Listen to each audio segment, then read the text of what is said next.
Fala pessoal, tudo bem com vocês? Sejam bem-vindos a mais um episódio do Cast Money, o seu podcast da CM Capital, a maior corretora independente do Brasil e da Espanha. E antes da gente começar este episódio, não se esqueça de curtir este episódio, ativar as notificações e seguir a CM Capital nas mídias sociais. Lembrando que esse podcast vai ao ar quinzenalmente, às quintas-feiras no Spotify e também aos domingos via YouTube. E hoje eu recebo o Jefferson Honório, sócio e gestor do BIM11, o Brio Multi Estratégia. Jefferson, muito obrigado pela presença, uma honra recebê-lo. Eu que agradeço, não só em meu nome, mas em nome do time da Brio. Muito legal aqui ter a sua presença, aqui também a gente tem o time da Brio aqui nos bastidores, nos vendo. Então, Jefferson, vamos lá. Antes de a gente começar a falar do próprio fundo em si, do BIM11, que vai ser o nosso foco aqui, queria que você apresentasse a Brio Investimentos para que o investidor conheça melhor essa casa. Beleza. A Brio é uma gestora focada no mercado imobiliário, foi fundada em 2012 por dois irmãos, né, o Rodolfo e o Vitor Senra, né, que os dois vêm de uma família muito envolvida com o mercado imobiliário, né? O pai deles, o seu Odair, foi por 40 anos, né, desde Gomes de Almeida Fernandes, começou como estagiário, virou diretor do conselho, passando por diversas posições, e eles, né, de fato, cresceram dentro desse mercado, e em 2012 os dois se juntaram para criar a Brio, para ser, de fato, uma gestora para tanto fazer a ponte entre os incorporadores e os investidores, né, e o capital ali, acessar o capital de mercado. E desde lá, né, a Brio tem focado bastante, né, no mercado residencial na cidade de São Paulo.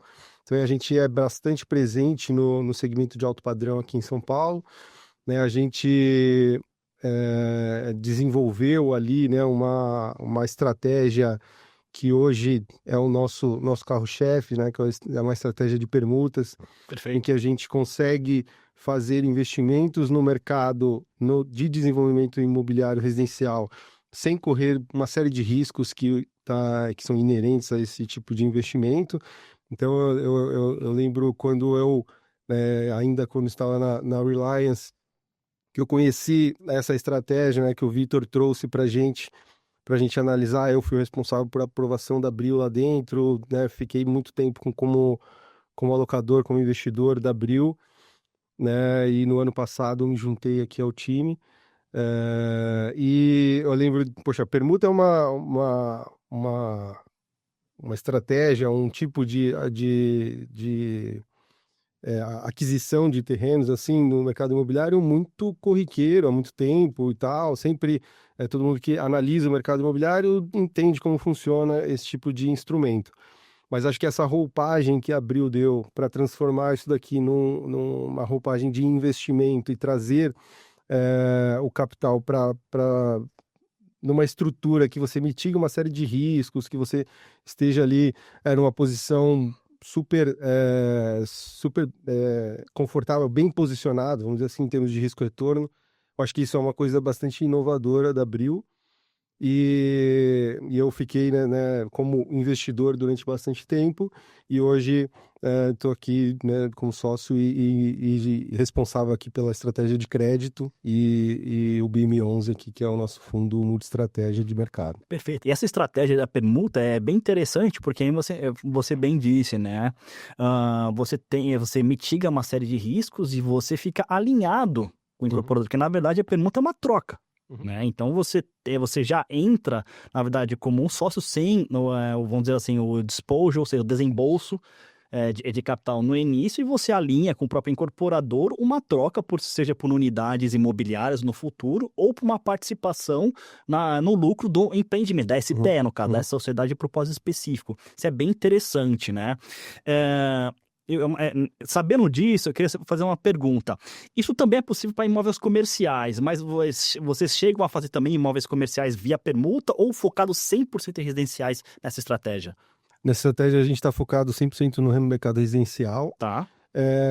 E aqui também numa forma de a gente enxerga o mercado residencial como um segmento em que essa estratégia se encaixa muito bem e que você tem um começo, meio e fim muito menos atrelado aos ciclos econômicos, né? Então Perfeito. você consegue ter uma saída mesmo num ambiente em que você não tem um ciclo favorável, né? Por que que eu digo isso?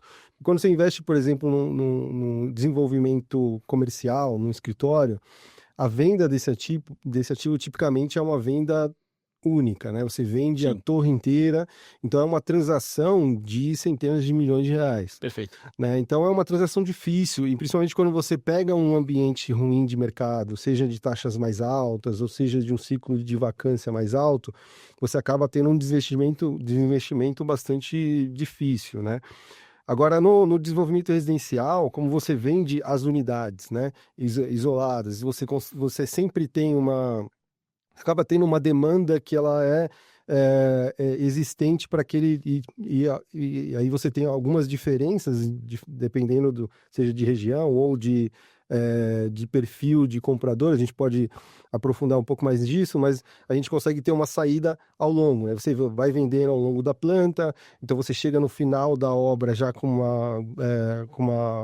um empreendimento bastante, né, bem vendido na maioria das vezes, e aí você consegue ter uma saída muito mais coordenada, independente, sem depender de um ciclo econômico favorável para fazer Perfeito. esse desinvestimento. Então, você acaba tendo um horizonte um pouco mais claro de investimento, por isso que a gente focou nesse mercado como estratégia. Entendi, perfeito.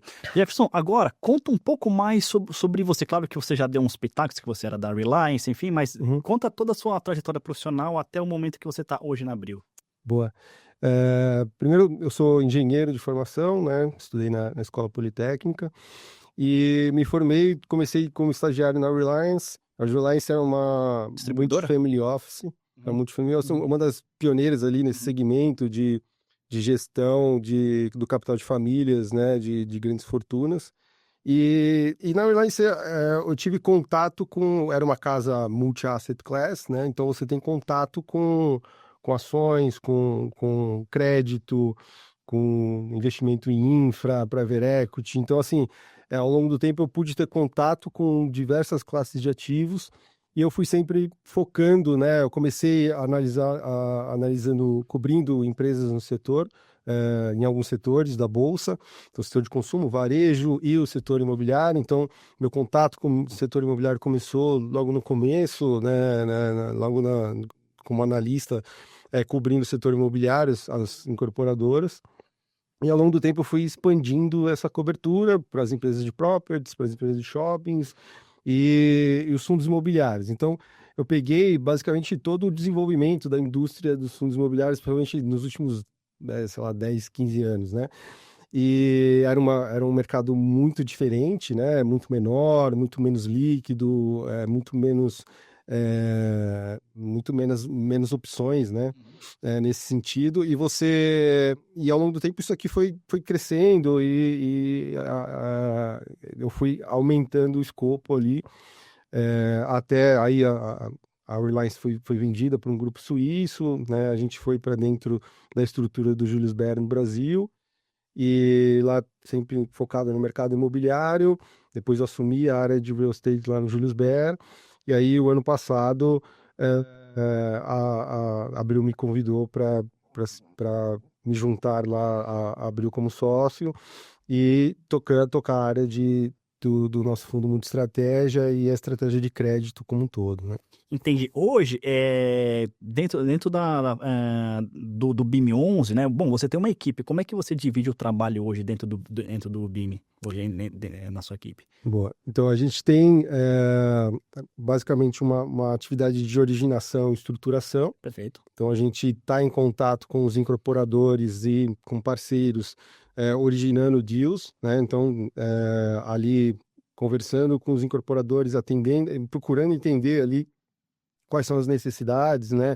Então, a gente procura atuar nas diversas fases do processo de incorporação. Então, a gente financia desde a compra de um terreno, a gente financia a obra, a gente financia eventualmente um estoque, né? Então, a gente está o tempo todo buscando oportunidades, né, entre as incorporadoras de como ter essas parcerias de financiamento. E a gente tem dentro do time também, uma vez que você estrutura, né, que você origina, estrutura e monta o crédito, você começa a liberação do recurso, você começa a etapa de acompanhamento, né? Então a gente tem um time também que a gente chama do time de asset management, que vai acompanhar essa obra até a entrega do empreendimento, né? E esse time ele acompanha não só os ativos de crédito, mas os ativos de permuta também. E a gente está em contato direto com os incorporadores. Então, esse time tem reuniões semanais com as equipes de venda. Então, esse time ele é super importante dentro da gestora porque ele traz muita informação do que está acontecendo, né? Seja das estratégias de venda, o que está funcionando, o que está dando certo, o que está dando errado, em cada ponto da cidade. Hoje a gente tem, como a gente é bastante restrito, né? A gente atua principalmente nos bairros nobres da cidade de São Paulo, e num segmento de alto padrão. Então, basicamente, cada projeto que surge em qualquer esquina desses principais bairros, a gente tem um projeto próximo que a gente sabe o que está vendendo, qual é a tipologia que está vendendo, quem é o comprador que está fazendo essa aquisição. Então, é uma área que traz para nós muita informação valiosa, né? E além disso, essa área acompanha todo o andamento da obra, né, o físico-financeiro, então sabe aonde está desviando o custo, né, do orçado, porque no final do dia, quando você estrutura um negócio, ao longo do tempo haverá desvios, né? Se você estando próximo, você consegue identificar esses desvios mais cedo, você consegue ajustar a rota muito mais rápido, né? Então, isso para a gente também chave dentro da estrutura, porque várias, né? Por exemplo, na permuta, a gente não está exposto ao custo de obra, né? Porque uma vez que a gente montou um terreno, trouxe um incorporador, permutou por unidades, no final do dia o teu risco aqui é de comercialização dessas unidades, né? Então, prazo quanto tempo você demora para vender e qual o preço que você vai vender. Se o incorporador vai gastar um pouco mais ou um pouco menos, isso é margem dele, isso não interfere no nosso resultado. Mas ainda assim, é importante que a obra esteja saudável para chegar até o fim, né? Então a gente acompanha ainda assim o custo dessa obra para a gente garantir que a obra vai chegar até o final saudável, né? Então, e também isso também nos gera bastante informação também de como é que está como é que tá esse mercado de mão de obra, como é que está o custo, até para a gente também servir de insumo para a gente analisar e fechar melhores negócios quando a gente está estruturando, né? Não Então, só no BIM11, mas também outros produtos da casa, né? exato. Fala sobre os outros produtos da casa que vocês têm. Então, hoje a gente tem basicamente uma vertical de permutas, que a gente está no fundo 5, né? A gente fechou agora a primeira captação do fundo 5, né? E a gente tem uma vertical de crédito puro, né? Estruturado, e aí né, que a gente tá levantando o nosso segundo fundo nessa agora. A gente está com conversas com vários escritórios, para a gente levantar o segundo fundo. E a gente tem o o Multistratégia, né, que é o nosso produto de varejo, porque essas duas verticais de crédito estruturado e de permutas, nosso passivo ele é basicamente os investidores profissionais, né, os multifamily offices, os single family offices. Então a gente tem hoje em torno de 50 multifamily offices e single family offices investidores, e o nosso capital é basicamente investidores profissionais. Nossos fundos são de prazo determinado, então você tem 3 anos de investimento, 3 anos de desinvestimento, com chamadas de capital e devolução, e é nesse formato aqui de private equity e private debt, né? E o Multistratégia é o nosso fundo de varejo, nosso fundo de capital permanente, né, que a gente faz a ideia que quando foi criado o BIM era de fato a gente conseguir dar acesso ao investidor de varejo a essas estratégias que a gente tinha e que geram bastante valor, e a gente já vem há um bom tempo entregando bons resultados, e dar acesso para esse investidor de varejo para essas estratégias que estavam até então restritas aos investidores profissionais, né? Só que esses a estratégia de permuta, ela tem uma característica que ela, até por, né, você investe, demora um prazo significativo, né, até você ter um retorno, né, relevante daquele capital. Então é uma estratégia que para o público de varejo, que demanda um pagamento mais recorrente, é uma estratégia que você precisa usar ela com um pouco de estratégia aqui, né? Porque você precisa ter ativos que geram caixa, e aí a ideia é de alocar em crédito, alocar em fundos imobiliários, para a gente gerar uma renda recorrente e de tempos em tempos a gente ter esse retorno, né, que é bastante atrativo dessas permutas, mas aí alocando isso daqui de uma forma coerente para que a gente consiga passar por essa fase de investimento e depois conseguir colher isso daqui numa forma mais interessante. Perfeito. E dentro, né, também, né, dessa estratégia, né, do BIM, vocês têm também a parte de crédito, né? E você Sim. comentou que vocês fazem a própria estruturação, né? Uhum. Conta pra gente, por que vocês acreditam ser vantajoso fazer a estruturação própria, de crédito na casa para a alocação dentro do BIM? Boa. Primeiro, a gente tem um time que, poxa, hoje a gente está bem azeitado, a gente tem um time bem competente para fazer esse tipo de estruturação, e a gente tem originado bons negócios. A gente tem um relacionamento muito grande com as incorporadoras, né? Então, os fundos de permuta, hoje a gente tem mais de 20, 25 incorporadores diferentes que convivem no nosso portfólio. Então, isso nos dá também acesso a muitos negócios, né? E que acabava que a estratégia de permuta surgiu primeiro, depois, naturalmente, a estratégia de crédito surgiu, porque existem negócios que que às vezes a estratégia de permuta não se encaixa exatamente naquele deal específico. E aí, uma alocação via dívida, via crédito, faz muito mais sentido para aquele caso. E aí, naturalmente, a estratégia de crédito nasceu e começou a ganhar corpo. E aí, quando a gente estrutura internamente, primeiro, a gente consegue criar estruturas bastante protegidas, em que a gente garante que todas as garantias estão devidamente registradas, estão devidamente constituídas. Então, a gente estrutura aquele instrumento de uma forma que a gente considera bastante blindada. E mais do que isso, né? Quando a gente tem o crédito controlado na Abril, a gente tem toda essa parte de acompanhamento que a gente consegue fazer Via asset. e via gestão de ativo, que a gente consegue estar perto o suficiente para a gente identificar os desvios e corrigi-los mais rápido, entendeu? Então a gente, a gente consegue identificar os desvios e corrigi-los, né? Então a gente tem uma segurança que a gente, apesar de ser um ativo que ele tem mais risco que um investimento um crédito high grade ou alguma coisa do tipo, mas a gente está suficientemente próximo para ter conforto no carrego daquele ativo, tá? E também toda aquela informação que a gente gera, né, nesse processo de acompanhamento, ele também nos traz informação para a gente estruturar negócios mais bem desenhados, tá? Então a gente acha que com isso a gente consegue de fato ter um diferencial nessa estruturação. Então eu acredito muito que a gente tenha uma posição competitiva nesse tipo de estruturação, e é isso que a gente quer trazer, dessa forma que a gente quer trazer valor ao investidor, né?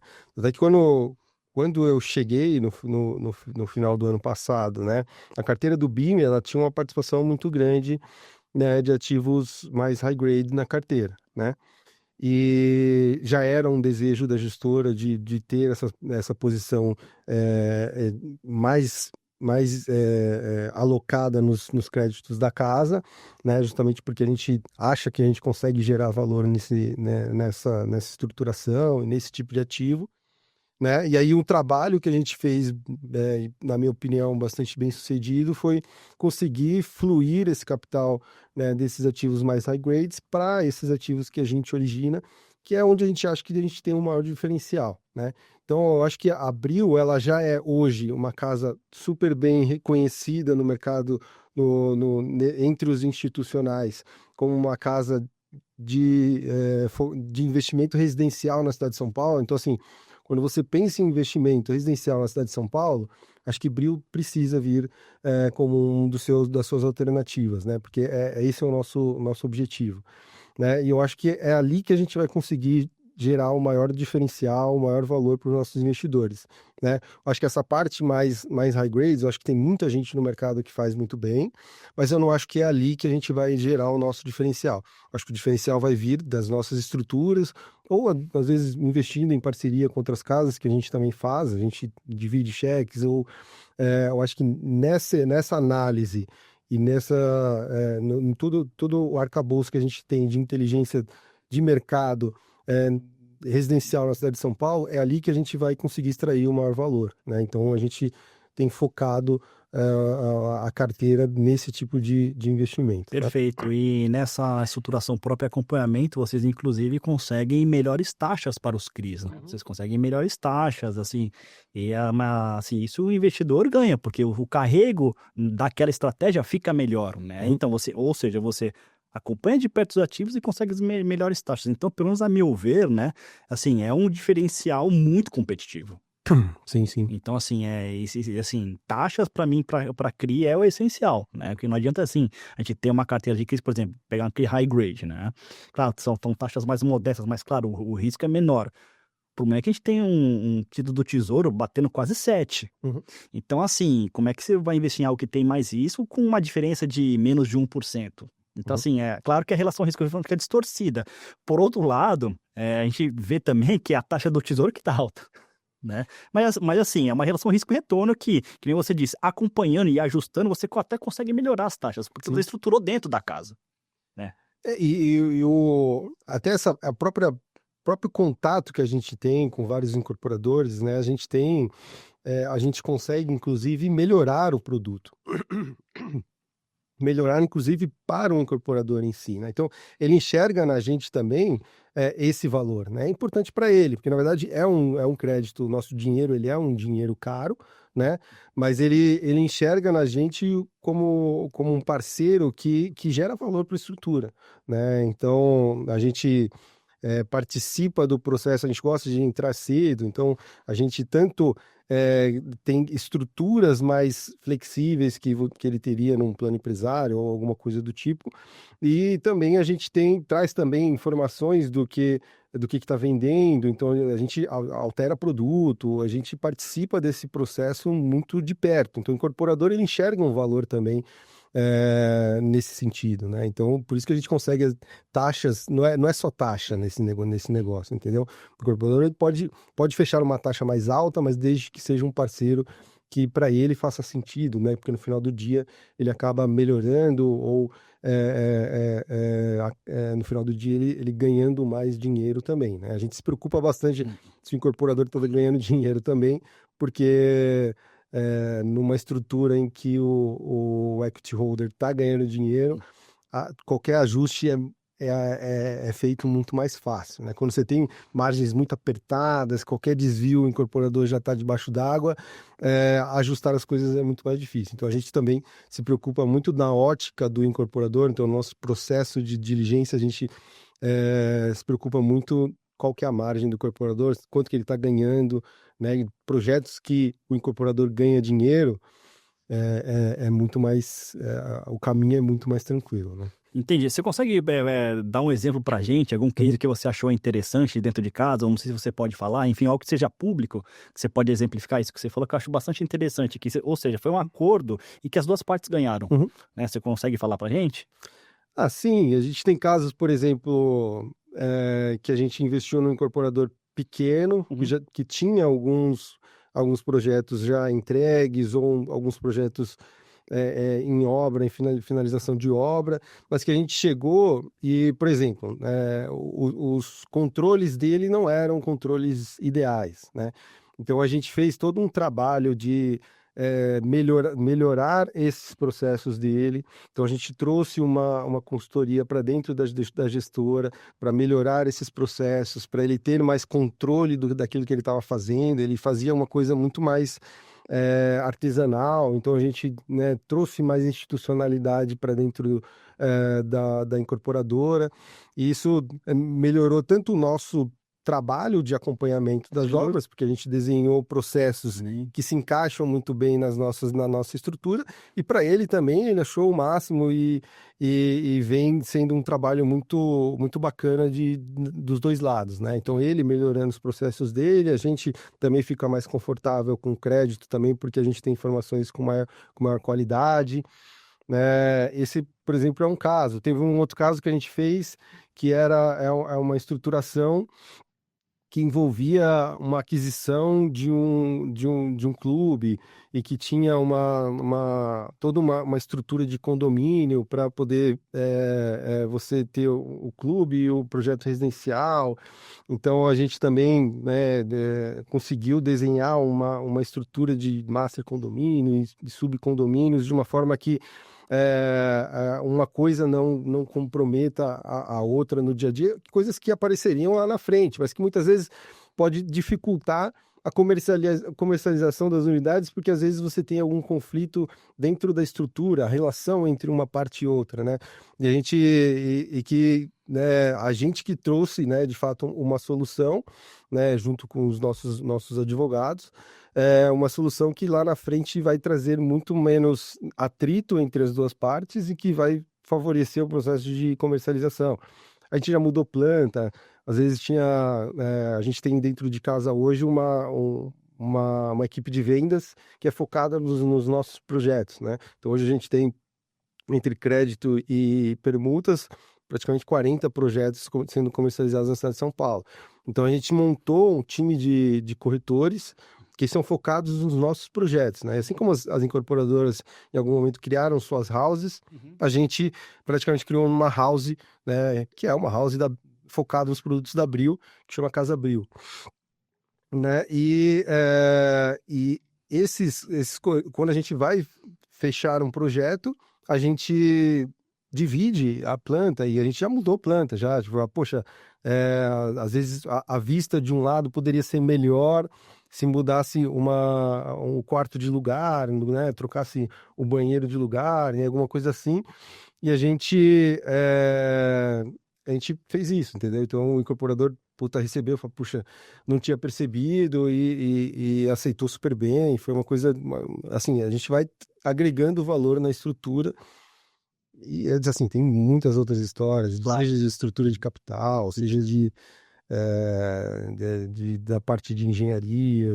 Assim, a gente Abril, ela tem muitos profissionais que vieram do mercado imobiliário, né? Eu vim do mercado financeiro, né? Acabo também, acho que tem muita sinergia nesse processo também, né? Porque acaba sendo uma visão diferente, mas a gente tem muito engenheiro que veio de dentro das incorporadoras. Então, ele sabe o que acontece lá dentro, ele sabe quais são as dificuldades. Então, o incorporador, ele acaba sentindo também que Abril consegue falar a língua dele, né? Diferente de falar diretamente com um cara puramente financeiro, né? Isso é ótimo. Ele fala a língua do incorporador. E a gente também fala a língua do investidor também, né? Então, acho que a gente conseguiu criar um time bastante coeso e bastante multidisciplinar nesse sentido, né? Complementar, no Complementar, caso. exatamente essa palavra. Agora vamos lá, para o BIM 11, né? Claro que vocês montaram um fundo multi-estratégia para abarcar aí parte das estratégias ali daquela que você desenvolveu dentro de casa, e também acho que é importante salientar, não sei se você vai concordar, que ter uma política de investimentos, no caso, ampla, né, facilita, por exemplo, passar por crises, né? Eu acho Uhum. que esse é um trunfo do Fundo Multiestratégia, né? Agora que a gente vai entrar mais do BIM 11, e você já falou aí, pelo menos da parte ali de equity, permuta e crédito, conta um pouquinho também, assim, como é que tá a alocação hoje do BIM, e também queria fazer uma pergunta, vocês não pensaram em fazer fundos temáticos, né? Uhum. Perfeito. Como é que foi o desenho do BIM, assim, dentro da casa? Então, eu particularmente, eu gosto muito desse formato multi-estratégia, né? Porque de fato, ele permite ao gestor fazer uma alocação ativa, né, de verdade, né? Então, a gente tem capacidade poxa, a gente tem uma alocação em crédito que ela é relevante, ela, né, naturalmente ao longo do tempo vai ter uma posição de destaque, né? Então a gente deve ter ali entre 50% e 75% alocado nisso, né? A gente tem uma alocação nas permutas que deve girar, hoje está em torno de 10%, a gente deve girar entre 10% e 15%, né? E nesse meio do caminho a gente aloca em fundos imobiliários, né? E eventualmente em empresas também listadas, ligadas ao mercado imobiliário, né? Mas aqui com uma postura muito mais, seja essa parte de fundo imobiliário eu costumo dividir em duas partes, né? A Uhum. gente tem uma parte que ela é muito foco em liquidez e Perfeito. baixa volatilidade, porque a gente precisa alimentar os nossos CRIs, né? Os nossos CRIs são CRIs, principalmente essa parte de financiamento à obra, é um CRI que demanda alocação de capital ao longo do processo Sem que a dúvida. obra vai andando. Então a gente precisa ter uma alocação de caixa já, de certa forma, comprometida para fazer para alimentar esses projetos à medida que eles necessitam de capital. Então, eu tenho uma parcela que ela é focada nessa parte mais de menos vol, mais liquidez, né, que a gente tem, o foco é fluir para os ativos de crédito e os ativos de permuta, e uma parte que ela é mais oportunística, que aqui é a parte onde a gente faz alocação é, buscando mais pegar movimentos de ciclo, mais em alocação de tijolo ou empresas listadas, né? A gente tem, a gente nesse último ano a gente alocou muito pouco nisso, né? Justamente porque, primeiro, a gente estava num movimento de reestruturação, de reposicionamento da carteira, e também buscando aqui melhorar nossa taxa média ponderada, o nosso resultado recorrente do fundo, né? Porque alocar nessa parte mais oportunística exige de você um controle de risco muito de perto, né? Porque a gente sabe que os fundos imobiliários eles precisam de uma renda recorrente, a gente precisa ter uma estabilidade nessa distribuição. Então, alocar num ativo em que você busque ganho de capital te demanda um horizonte que ele é um pouco diferente talvez do horizonte do nosso investidor. Então, alongar essa janela aqui de alocar, esse horizonte de alocação te exige um controle de risco muito de perto. E aí é que entra a gestão da nossa reserva, né? Que a gente usa isso daqui como uma blindagem para buscar ganhos de capital relevante nessa estratégia aqui. Então, nesse ano a gente estava, de certa forma, arrumando a casa e fazendo esse reposicionamento de carteira, a gente acabou usando menos dessa estratégia, mas agora a gente já começa a olhar esse mercado, principalmente no momento que a gente está hoje, né? Que eu acho que é um momento que vai permitir, que vai dar oportunidades de alocação bastante interessantes. Então, a gente está muito atento a isso para se aproveitar quando a gente achar que isso daqui vai ter um momento de inflexão. Perfeito. E assim, que a Ana até estava comentando com outros investidores, até colegas analistas, né? Bom, assim, acho que assim, esse momento de subida de juros, né, é um momento de oportunidade para fundos imobiliários, né? Muitos já estão baratos, né? E como pelo menos eu acredito que o ciclo ainda não terminou, vai Uhum. ficar mais barato ainda.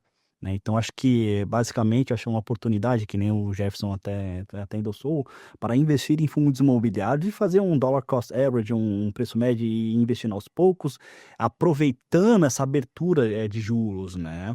Que nem eu falo, quando a gente tem essas oportunidades, né, esses intervalos de tempo, é bem interessante a gente fazer esses aportes, porque a gente vai comprar bons ativos a bons preços, Uhum. né?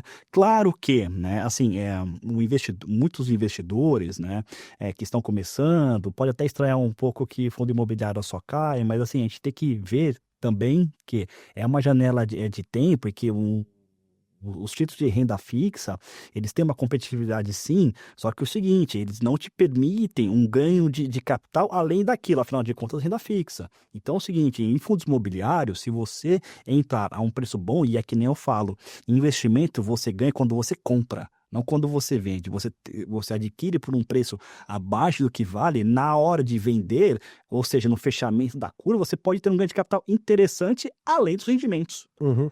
né?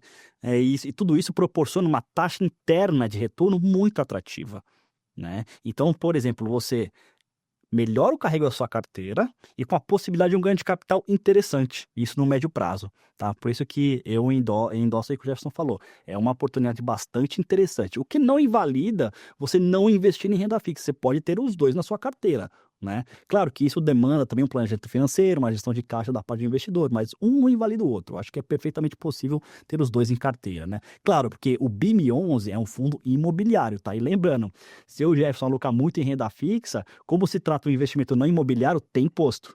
Uhum. Tem Exato. imposto, né? Por isso que até a alocação de caixa é o quê? 0,5% hoje do BIM, mais ou menos? A gente mantém a nossa liquidez, né, basicamente em fundos que tenha, né, aquela parte de fundos imobiliários que tem volatilidade mais baixa. Uhum. Então a gente tem ali alguns ativos até que tem uma alocação significativa em ativos atrelados ao CDI, né? Então tem ali uma taxa flutuante que, né, traz para esses ativos ali ao longo do tempo uma vol mais baixa, uma estabilidade de retorno mais,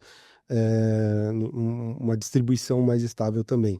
Então a gente acaba fazendo alocação nesse tipo de ativo, e a nossa alocação de caixa a gente tenta manter bem baixa justamente pela eficiência tributária, né? Perfeito. Você disse que hoje, no fundo, vocês têm um pouquinho de ações imobiliárias, né? Não, hoje a gente não Ah, tem, não tem, perfeito. mas a Ah, gente ok. está olhando bem de perto, né? Acho que principalmente as empresas de shopping, Próprio, isso, entendi. exato, principalmente as empresas de shopping, que a gente acha que elas têm um posicionamento interessante, né? Tem bons ativos, acho que os melhores ativos Os melhores ativos, estão nos fundos nas empresas abertas, né? Nas empresas listadas, e eu acho que em termos de valuation também, elas têm um valuation atrativo hoje. Então a gente está olhando com bastante atenção para esse mercado, e eu acho que vai ter oportunidades muito boas ali. entendi. Na sua opinião, eu até faço esse questionamento para mim mesmo de tempos em tempos, né? As empresas abertas de shopping centers, né? Elas têm ativos melhores, mas em muitas janelas de tempo, não vou dizer todas, elas têm uma performance pior do que os fundos imobiliários de shopping, tá? Na sua visão, quais são os fatores que são responsáveis por isso, na sua experiência, Jefferson? Eu acho que as empresas de shoppings, elas acabam tendo ativos numa estágio de maturação diferente dos Per- fundos imobiliários, né? Então, os fundos imobiliários, eles procuram investir em ativos mais maduros, mais estabilizados, né? As empresas de shoppings, elas buscam um reposicionamento ou um desenvolvimento dos ativos, né? Então, ao longo do tempo, ela está mais buscando um ganho de capital, né, Perfeito.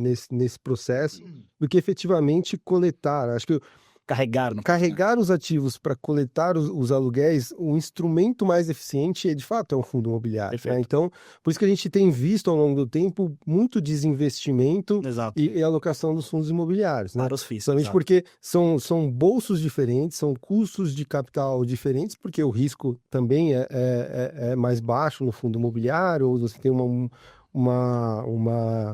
eficiência maior por carrego desses ativos nessa fase de mais madura. E os shoppings, eles buscam mais ali, ou seja, um crescimento, um reposicionamento dos ativos, ou desenvolvimento mesmo desses ativos, né? Eu acho que essa é a principal. Acho que tem uma questão de estrutura de capital também, que acaba tornando as empresas um pouco mais cíclicas, mas eu acho que essa parte de foco no posicionamento explica bastante desse comportamento. Perfeito. Agora eu quero discutir as oportunidades dentro dos setores de fundos imobiliários para a CRI, hoje, recebíveis imobiliários. O que você vê de forma geral de oportunidade, Jefferson?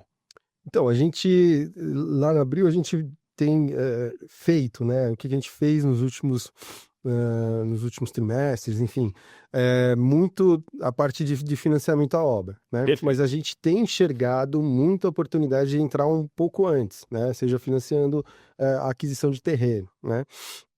Então, seja a aquisição do terreno e depois fazendo como se fosse um bridge, né, que tem muito lá fora, ou a gente até financiando posteriormente também a obra do empreendimento, tá? E então a gente tem analisado bastante Terreno e obra, ok. caso nesse sentido de terreno e obra, alguma coisa de estoque, mas estoque é uma coisa um pouco mais difícil de você conseguir ter uma estrutura ali atrativa. Explica melhor, por favor. Porque quando você, na parte de estoque, às vezes você tem uma seleção adversa, né? Que às vezes o incorporador que está com muito estoque, muitas vezes é um projeto que vendeu mal, né? O que você está procurando ali e você demanda, né? Até porque o objetivo do incorporador, quando ele busca um financiamento de estoque, é permitir a ele ter mais tempo para poder vender aquilo com uma margem maior, né? Porque estoque custa muito caro para o incorporador, né? E tanto do ponto de vista de custo de capital e também isso gera custo também para a estrutura. Então, acaba que ele em vez de ele tendo necessidade de capital, ele precisar queimar aquele estoque mais rápido, ele monta uma estrutura em que você injeta capital na incorporadora e ele consegue ter mais tranquilidade para vender aquilo. Mas para você fazer isso daqui, primeiro, você precisa ter uma incorporadora que esteja muito saudável, porque no meio do caminho, se ele não vender, você precisa de balanço da incorporadora para te pagar e te eventualmente quitar lá na frente. E muitas vezes esse estoque é um estoque que às vezes sobrou, né? Então você precisa ter, o incorporador ele pode te dar alguma coisa aqui, mas ele vai tentar te colocar outra coisa aqui que não der. Entendi. Então, assim, é muito difícil você conseguir encaixar uma coisa de que você tenha um estoque de qualidade, que você entra num LTV baixo e que você tenha uma incorporadora com um balanço robusto para te cobrir, caso aquilo também não tenha uma velocidade de venda esperada. Então, é um processo um pouco mais complexo aqui para você encaixar essas partes, tá? Perfeito. No setor residencial, você acredita que o setor de alto padrão tenha mais resiliência por exemplo, que um baixo padrão, por exemplo, Minha Casa Minha Vida, que é um segmento bem líquido, assim? Olha, eu acho que a gente tem 3 níveis, né? Eu acho que na Abril a gente procurou focar no segmento de alto padrão. Alto padrão? Por quê, né? Porque assim, o segmento de baixo padrão que você tem, o Minha Casa Minha Vida, que você tenha subsídios, assim, é muito difícil você competir com uma Caixa e qualquer coisa desse tipo. Então, assim, projetos desse que tem subsídio, é muito difícil o mercado de capitais acessar com o custo de capital que o mercado tem. Então, esse segmento a gente não atua ou em pontos muito específicos. O segmento de médio padrão, ao longo do tempo, ele acaba sendo o segmento que mais sofre nos ciclos econômicos, né? Porque é o comprador que mais depende de renda. Então, quando você tem um processo inflacionário, né, o custo de obra sobe, as margens do incorporador pressionam, ele precisa repassar preço, muitas vezes o salário desse comprador não acompanha, ele acaba perdendo o poder de compra, então acaba diminuindo ali uma demanda potencial por esse lado, e do outro lado, quando você tem para um remédio dessa inflação, você tem um juro mais alto, você encarece o financiamento, você aumenta a parcela, diminui também essa parcela de compradores potenciais. Então, assim, a demanda nessa média renda, ela acaba sendo muito volátil. Perfeito. Então, é um segmento mais arriscado aqui na nossa visão, né? E aí a gente foca muito nesse segmento de alto padrão e altíssimo padrão, porque esse comprador, ele é um comprador financeiramente mais robusto, ele depende menos de financiamento e ele tem uma renda também que não é tão sensível à conjuntura econômica. Então a gente, né, na Abril, a gente focou em São Paulo, nos bairros mais nobres, que a gente tenha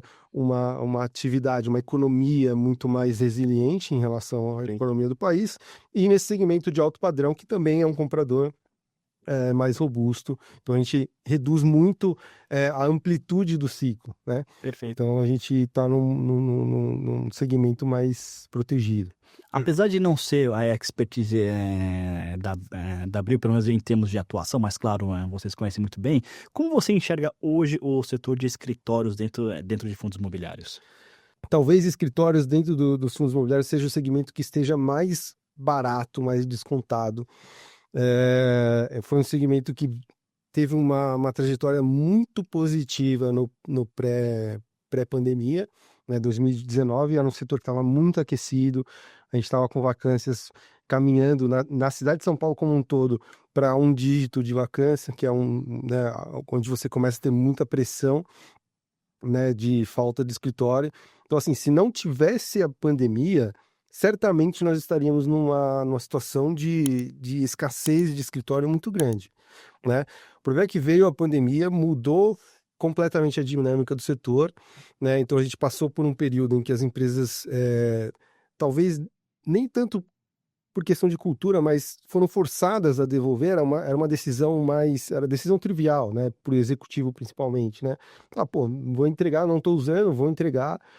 E aí a vacância, ela saiu, de 10%, foi para 23%, 24% na cidade de São Paulo. Algumas regiões sofreram muito mais do que outras, né?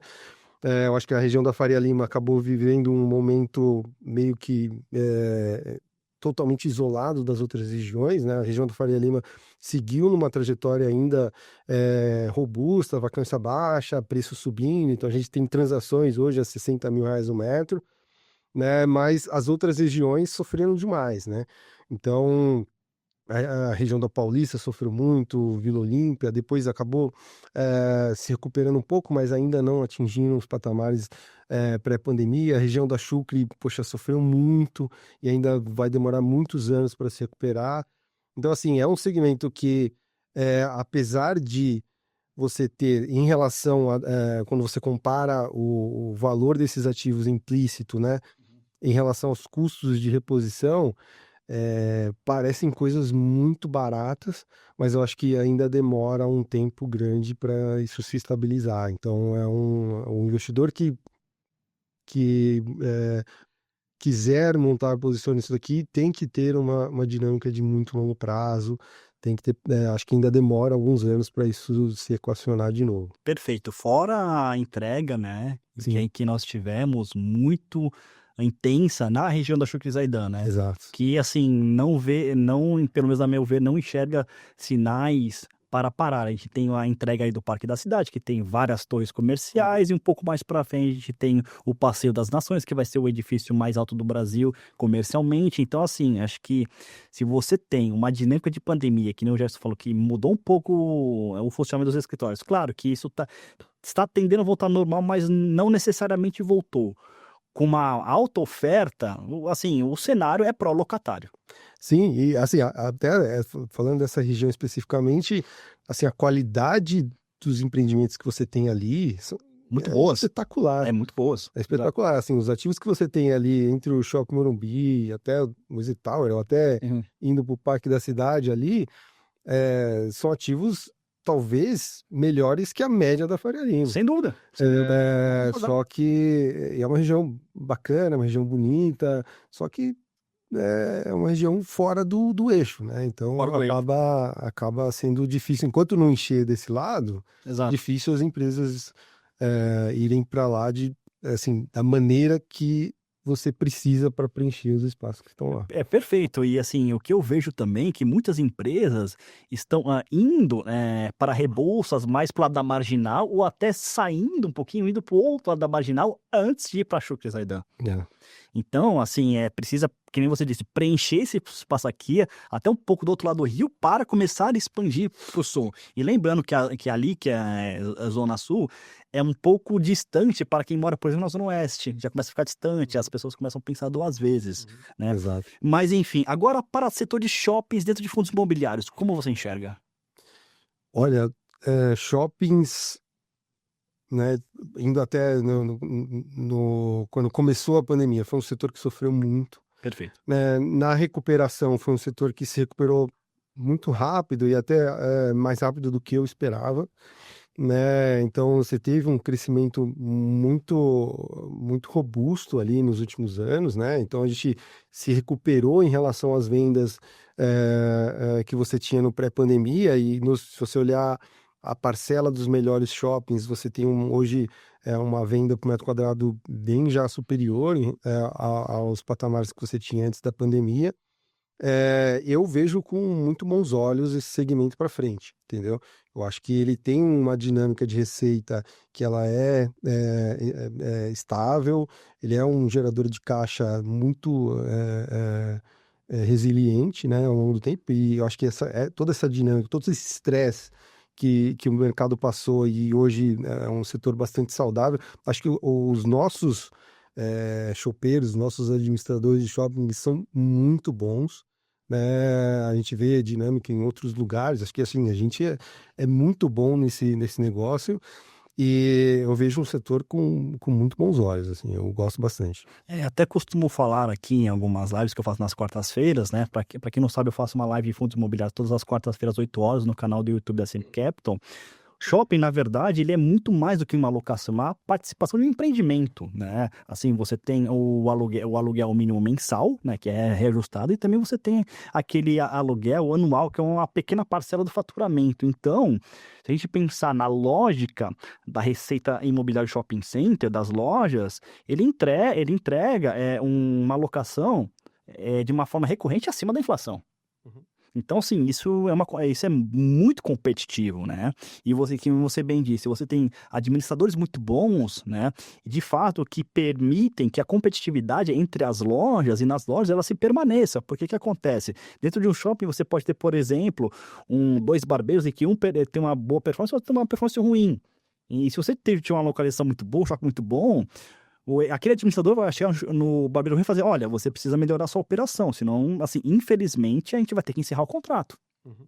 Né? Sem falar que você tem outros mecanismos que você aumenta a receita. Por exemplo, sessão do direito de uso. Se, por exemplo, aquele barbeiro quer colocar alguém ali junto com ele, poxa, isso você já modifica o contrato, você já tem que pagar uma ou duas locações para incluir aquela pessoa. Então, realmente ali você tem mecanismos que aumentam a receita imobiliária, e isso é muito interessante, né?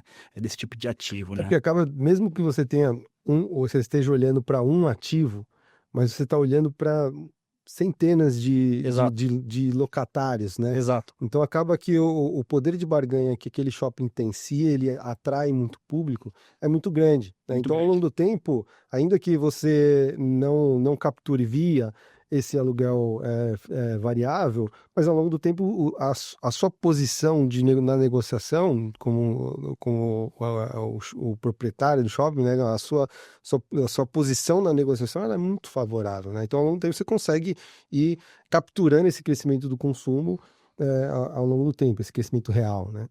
Perfeito. A gente não falou de logística. E logística, como você vê? Condomínios Então, logísticos, vamos ser mais específicos, né? logístico, eu acho que foi um segmento também que teve um período muito beneficiado, né, Uhum. depois da pandemia, principalmente essa parcela de e-commerce. Acho que houve também uma mudança importante no comportamento das pessoas, né? Então, hoje o diferencial acaba sendo no prazo de entrega, então a Prazo de entrega. demanda por ativos muito próximo dos grandes centros ela aumentou bastante. Eu lembro, né, quando estava em 2020, 2021, né? Poxa, eu era abordado quase toda semana por novos desenvolvimentos de galpões, né, no raio 30, vamos dizer assim, né?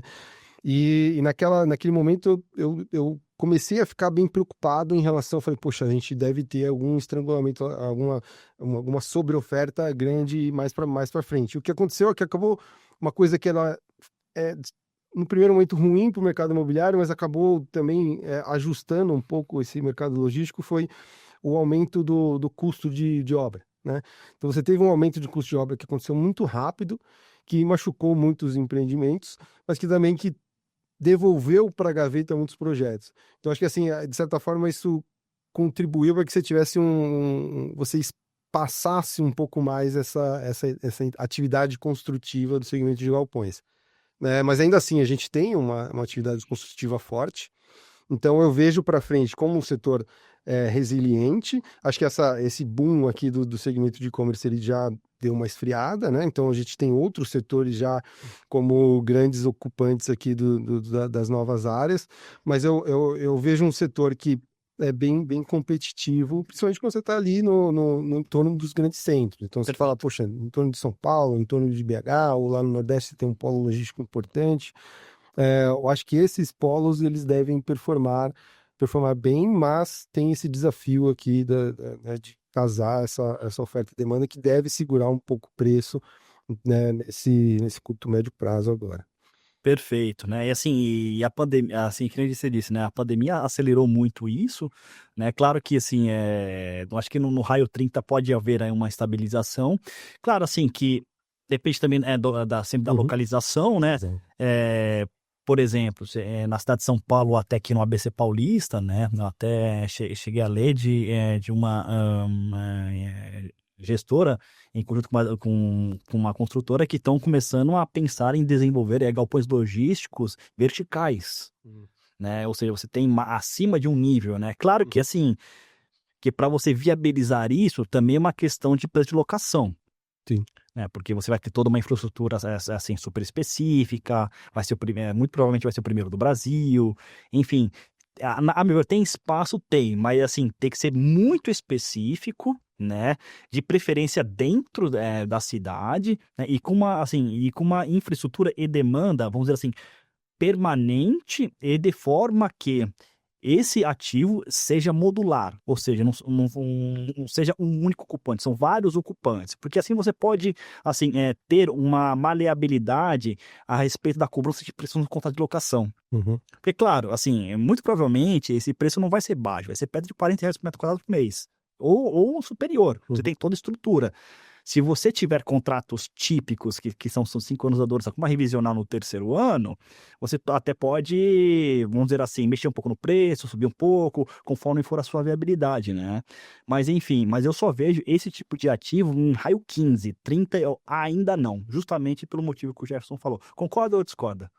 Não, eu concordo, e eu acho que você tem que também ter muito claro, porque o ocupante do primeiro piso ele é diferente do ocupante do segundo piso, Vai ser né? Então, diferente. você tem que ter muito claro quem é a empresa alvo desse empreendimento, porque você precisa, né, ter demanda para os dois tipos de empresas, né? Então, aqui mas eu acho que é o caminho.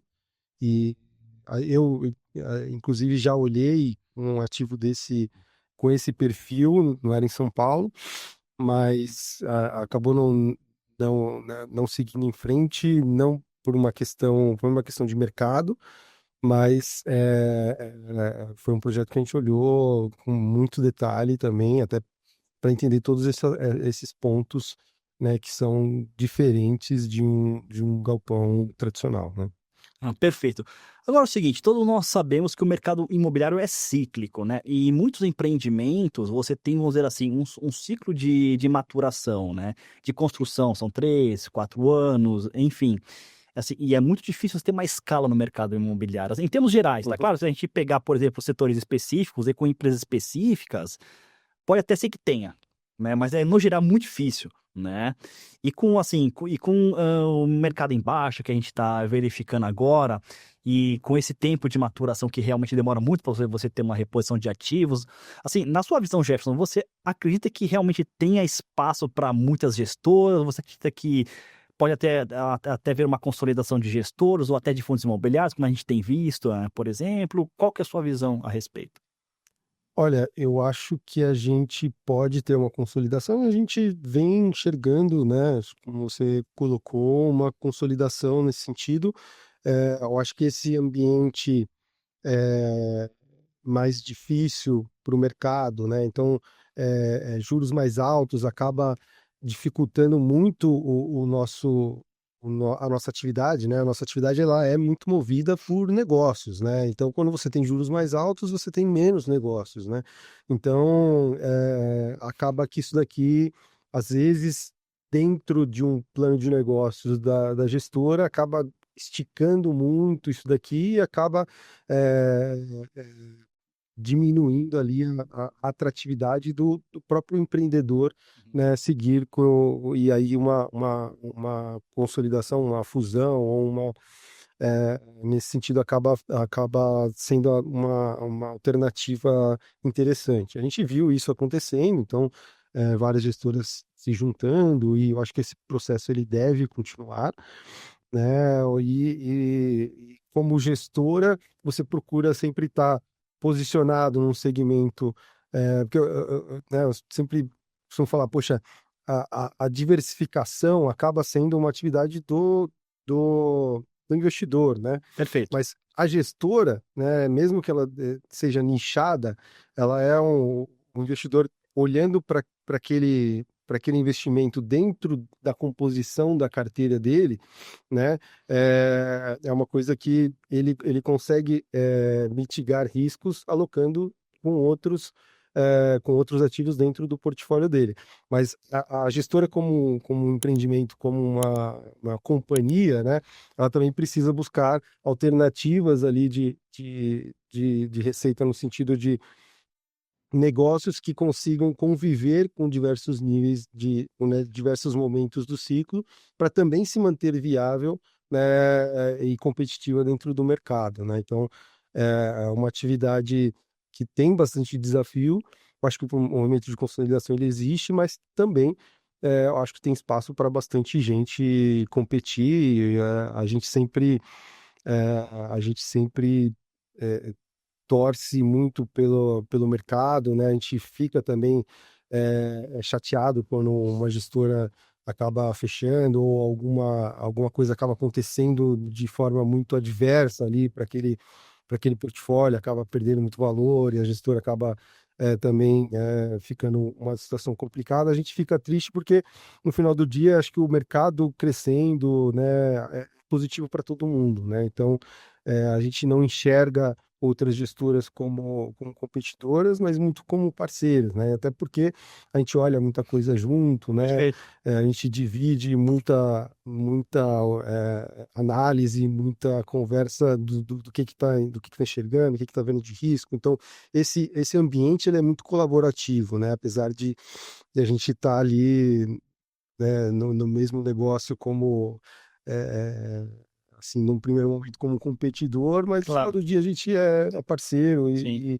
e divide muita coisa, né? Então, todo mundo crescendo, evoluindo, eu acho que é positivo para o mercado como um todo. Acho que o nosso mercado é muito pequeno, Muito, muito pequeno. muito. A gente tem Concordo. muito para crescer, muito para desenvolver. Eu sou é, muito otimista em relação a esse crescimento. Acho que a gente viu já esse crescimento acontecendo, né? Poxa, Sim, quem começou a olhar lá em 2013, 14, 15 e olha hoje é um mercado completamente diferente. totalmente E diferente. eu acho que os próximos 10 anos também a gente vai enxergar, olhar para trás e ver o nosso mercado muito mais evoluído que hoje. Perfeito. Hoje, na sua visão, quais seriam os maiores desafios da indústria de fundos imobiliários? Olha, eu acho que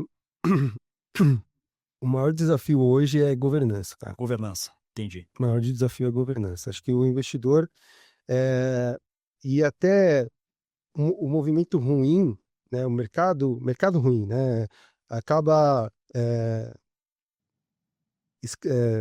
escancarando algumas coisas que foram feitas, né, e alguns posicionamentos, e eu acho que acaba acuando muito o investidor, né? Entendi. E eu acho que a governança, a transparência, eu acho que ela é muito importante nesse momento de alinhamento, né, no final do dia. Porque sempre que você está analisando um negócio, é, o mais importante é que quem esteja ali à frente das tomadas de decisão daquele negócio esteja alinhado do ponto de vista de remuneração, alinhado do ponto de vista de interesses em relação à minha posição, seja como investidor, ou seja como, enfim, como parceiro aqui desse negócio. Então, o mais importante é trazer para o investidor um nível de conforto de que o, o tomador de decisão está alinhado com os interesses dele, né? Que ele vai, de fato, ganhar mais dinheiro quando ele entrega um resultado melhor para o, para o investidor. Então, acho que governança, e seja na transparência, seja no alinhamento desses interesses, eu acho que ele é o maior desafio para o segmento para frente. Eu acho que ali é onde a gente vai ver uma que eu espero ver, né, uma transformação mais adiante. Eu acho que às vezes o investidor, até por sofrer algumas situações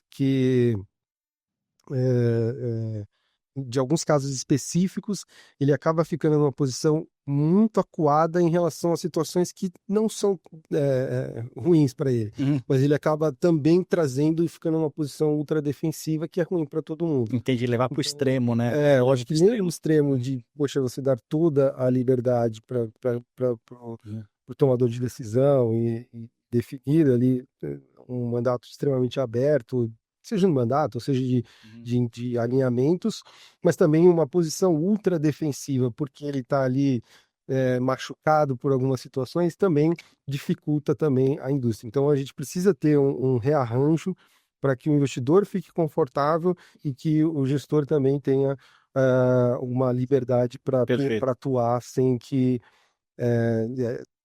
tendo os interesses alinhados. Acho que quando você alinha os interesses, as coisas acabam fluindo de uma forma mais natural, né? Perfeito. E acredita que isso o próprio mercado tende a fazer, né? Por exemplo, relatórios mais transparentes, mais lives, um RI atuante, sem a necessidade de intervenção, por exemplo, da CVM. Assim, eu acredito nisso, tá? Em que o gestor fique mais próximo, dê mais informações, faça mais lives, comunique com os investidores, vão em eventos, enfim, né? Eu acredito nisso, né? Você é mais ou menos por aí também, sem interferência da CVM? Eu acho que tem a questão de relatórios e de prestação de contas, Isso. mas acho que às vezes até mais do que isso, às vezes, né, hoje a gente se preocupa muito com isso, sabe, de governança, até porque o nosso passivo, como é mais de 90% de investidores institucionais e os grandes multifamily offices, esse tipo de investidor, e eu estive do outro lado da mesa há muito tempo, ele é um investidor muito exigente, né? Seja do ponto de vista técnico, mas também do ponto de vista de governança. Então a gente também tenta, como a gente, né, precisa estar ali, a régua é alta, você Bem alta. precisa estar ali para ser aprovado nessas casas é bastante difícil. A gente estende isso daqui também para o nosso público do BIME, que é um público em geral. Então, assim, até como eu falei para você da nossa equipe de vendas, né? Nossa equipe de vendas, a gente criou uma companhia para fazer a comercialização dessas unidades. E assim, a corretagem, quando você vende um empreendimento quem vendeu foi um corretor da incorporadora. Você paga uma corretagem para ele, Perfeito. parte vai para ele, parte vai para a incorporadora. Na nossa empresa funciona desse jeito, né? Então também o corretor também é remunerado e a companhia, só que todo o resultado que a gente gera nessa empresa, né, na Casa Abril, ela não é uma receita da gestora, por exemplo, né? É uma receita dos fundos. Então, os fundos que têm projetos em que o corretor vendeu, esse fundo que vai receber essa receita dessa venda. Por que a gente fez isso? Até para evitar qualquer tipo de conflito que possivelmente poderia existir, né, entre a gestora e essa empresa que a gente criou, que o objetivo era ajudar e aumentar a rentabilidade dos projetos, né, e não gerar uma receita adicional para nós. Então, a gente reverte a receita para esse daqui, fica um projeto, um sistema de em que todo mundo ganha nesse processo, e em a gente gerando mais resultados para os fundos, a gente ganha mais via taxa de performance. Então, o alinhamento aqui, ele é direto, entendeu? Então, sempre que a gente monta uma estrutura, a gente se preocupa muito em remunerar os nossos fundos, e aí sim a gente vai ter um resultado melhor via taxa de performance. Que aí eu acho que todo mundo fica alinhado e todos os interesses ali estão no sentido de gerar o maior resultado possível dentro dos nossos mandatos. Perfeito. Bom, estamos aqui chegando ao final do nosso podcast. Jefferson, manda uma mensagem final para os investidores aí, em especial para os cotistas do BIM11. Primeiramente, obrigado, né, pelo espaço. Acho que isso é bastante importante para nós, para a gente poder ter uma abrangência e atingir, né, o nosso investidor de uma forma mais horizontal. Eu acho que o BIM hoje ele está num momento muito interessante. A gente começa a colher os resultados desse nosso reposicionamento. A gente vem num processo de aumento gradual de distribuição. Acho que esse processo a gente vai ali tateando, né, enxergando o que a gente vai ter de resultado para frente nas nossas projeções. A gente vai aumentando isso daqui de uma forma bem conservadora, mas eu acho que a gente tem ainda a gente é bem construtivo em relação ao futuro do fundo ali nos próximos trimestres, e eu acho que a gente está num momento em que é muito competitivo em relação aos nossos pares, e eu acho até num desconto que, para mim, é excessivo em relação ao que a gente de fato tem conseguido entregar e a nossa visão em relação aos próximos passos, tá? Então, eu acho que o BIM hoje está num posicionamento muito interessante, né?